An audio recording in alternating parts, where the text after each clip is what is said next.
en la segunda parte para continuar con una muestra de su repertorio. Van a descansar, que se lo han merecido. Recibamos ahora en el escenario al segundo grupo participante de la noche, el grupo Cierzos de Aragón de Utrillas, Teruel.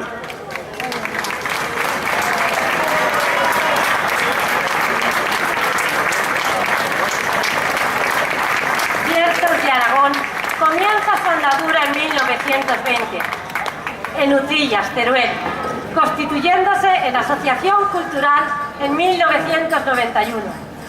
Su función primordial es la de difundir la enseñanza del folclore aragonés en las diferentes modalidades de canto, rondalla y baile.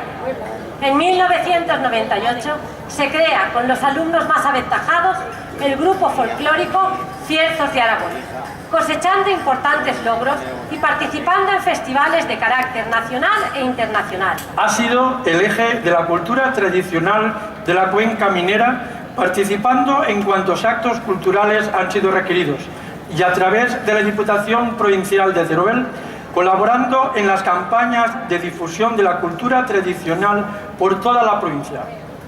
Cuenta con 3 ediciones discográficas: Del corazón de una mina, Nuestra Jota a cielo abierto y Orgullo de Utrillas y su Jota, y una edición en DVD, Utrillas Cultural y Rural.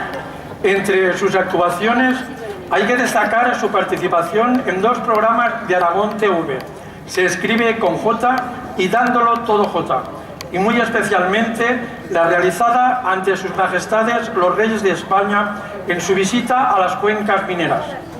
Mencionar también su colaboración en festivales folclóricos con variado vestuario y amplio repertorio de jotas de las 3 provincias, intercaladas por cantos solistas, dúos, pasodobles, estribillos y picadillos.